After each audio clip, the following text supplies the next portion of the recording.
इसका तो bed luck ही खराब है। मतलब लक खराब होना तो नॉर्मल है, किसी किसी का बेड लक ही खराब हो जाता है, और कुछ ऐसा ही हो रहा है द बुल के साथ। नमस्कार, मेरा नाम है मनीष शर्मा और आप देख रहे हैं जनगण मन रिएक्ट्स इन @JGM रिएक्ट्स। तो इस चैनल पर होती हैं फिल्मी बातें और फिल्मी बातों का मजा लाते हैं हम अपने एपिसोड्स के जरिए। तो प्लीज अगर आपने अब तक सब्सक्राइब नहीं किया तो सब्सक्राइब कर ही डालिए। तो बात हो रही है यहाँ सलमान खान की most awaited film the bull की। द बुल आने वाली थी क्योंकि इंतजार इसलिए भी ज्यादा था कि टाइगर 3 के बाद ये पहली फिल्म होगी। अभी तो सलमान के पास कोई ऐसी बड़ी फिल्म और दिख भी नहीं रही है, तो ये मोस्ट अवेटेड फिल्म थी क्योंकि जो सलमान खान के फैंस हैं इस फिल्म का बेसब्री से इंतजार कर रहे थे। लेकिन अचानक ही इस फिल्म पे लग गया एक ग्रहण, और इसीलिए हम कह रहे हैं इसका तो बेड लक ही खराब है। अच्छा, मतलब ये बात हो रही है द बुल फिल्म के बारे में। अभी सलमान के बारे में थोड़ा बाद में बात करेंगे, पहले द बुल फिल्म के बारे में बात करेंगे। एक तो 25 साल बाद करण जौहर के साथ जोड़ी बन रही थी, मतलब करण जौहर के धर्मा प्रोडक्शंस के तहत फिल्म आ रही थी। यशोवर्धन ने शेरशाह वाले वो उसको डायरेक्ट कर रहे थे। मतलब सारी चीजें, एक तरफ करण जौहर हैं जो हिट फार्मूला लेके आते हैं, यशोवर्धन है जो अच्छी फिल्म बनाते हैं, और सलमान खान है ऑर्गेनिक स्टार। तो ये सब चीजें मिक्स होकर एक परफेक्ट मसाला फिल्म यहां पर तैयार हो रही थी। और मसाला फिल्म का जो कंटेंट था वो भी बड़ा मसालेदार था, मालदीव्स पर था।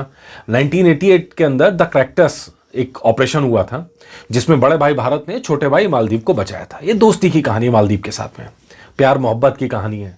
टेरर अटैक हुआ था उनके ऊपर, तो भारतीय पैरामिलिट्री ने वहां पर जाके एक्शन लिया था और उन आतंकियों को भगाया था।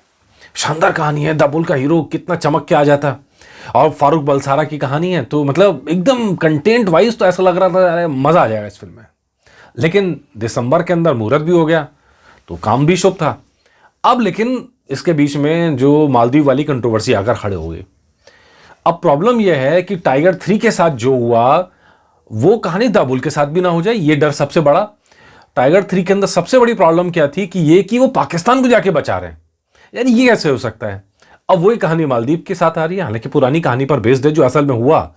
लेकिन फिर ये सवाल कि यार मतलब ऐसे देश को बचाने की कहानी हम क्यों बनाए यहां पर जो खुद ही हमें आंखें दिखा रहे हैं।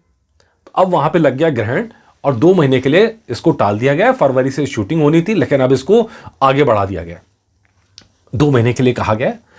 लेकिन यार 2 महीने में होगा क्या मालदीव के साथ भारत के रिलेशन सुधर जाएंगे, ये कंट्रोवर्सी पीछे हो जाएगी।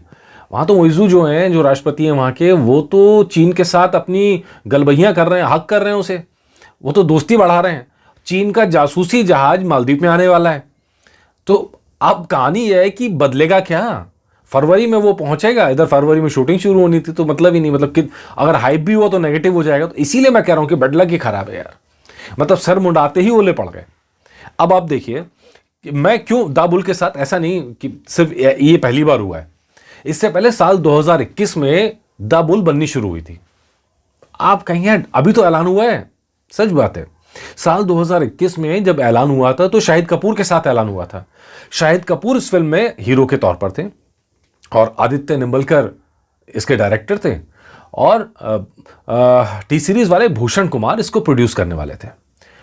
तो तीनों की जोड़ी वहां पर थी, पैसा लगा रहे थे टी सीरीज भूषण कुमार, और आदित्य निंबलकर जो है इसको डायरेक्ट करने वाले थे। फिल्म का नाम वही था द बुल। लेकिन 2021 में कहानी ऐसी अटकी कि फिर शाहिद कपूर को कहना पड़ा कि नहीं भैया, ये फिल्म आगे नहीं बढ़ रही है, इस फिल्म का बेड लक ही खराब है। तो वहां अटक गई फिल्म। उसके बाद डब्बा बंद हो गई। उसके बाद ऐसा चर्चाएं हैं कि शायद ये कहानी इधर करण जौहर को बेची गई। उसके बाद करण जौहर ने कहा यार ये कहानी तो बड़ी दमदार है, और द बुल के लिए उन्होंने सलमान खान को साइन भी किया, मुहूर्त भी हुआ। अब फिर अटक गई कहानी। अब कह रहे हैं कि स्क्रिप्ट में चेंज कर रहे हैं। अगर ये स्क्रिप्ट वही है मालदीव वाली, तो पुराने वाली समस्या फिर आएगी कि यार ये मतलब ऐसे देश को बचाने की कहानी हम क्यों दिखाएं जो हमें आंखें दिखा रहा है, जो डरा रहा है, जो चीन के साथ दोस्ती बढ़ा रहा है। ये सवाल यहाँ फिर बनेगा। और दोस्ती तो अभी जो हालात चल रहे हैं कुछ सुधरने वाला नहीं है। तो ऐसे में तो इस फिल्म का बेड लक ही खराब है। मतलब bed luck in the sense कि जितना मर्जी चेंज कर लें लेकिन ये सवाल फिल्म पर बना ही रहेगा। और ये 2 महीने नहीं, ये तो फिर आगे अनिश्चित काल के लिए टलेगी। और फिर अगर यही हालात रहे तो ये कहानी डब्बा बंद होने की नौबत आ सकती है। तो ये फैंस के लिए बुरी बात है, सलमान खान के फैंस के लिए डेफिनेटली ये दुख की खबर है, अच्छी खबर नहीं है इस फिल्म का आगे टल जाना। अब यह है कि कंटेंट ही चेंज कर दे, मालदीव की कहानी छोड़ के कुछ और ले आए तो द बुल बन जाएगी। अब उसी तरह बढ़ने की बात होगी, हो सकता है मालदीव का नाम ही हटा के कुछ और ड्रामा क्रिएट कर लें, तो वो हो सकता है, उसके ऊपर काम चल रहा है। और वो तो जब निकल के आएगा 2 महीने बाद, कहानी पर फिर विचार होगा, उसके बाद तय होगा कि फिल्म का क्या होगा।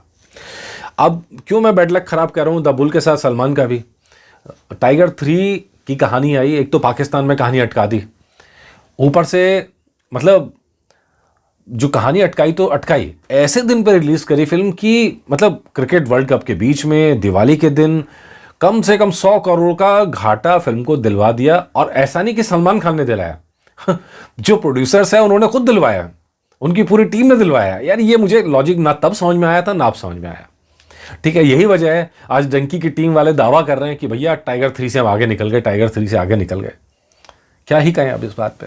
तो इसीलिए कह रहे हैं भैया बैड लक खराब है, कुछ अच्छा थोड़ा पूजा वूजा करवा लें सलमान खान, तो शायद थोड़ा भला हो जाए यहाँ पे।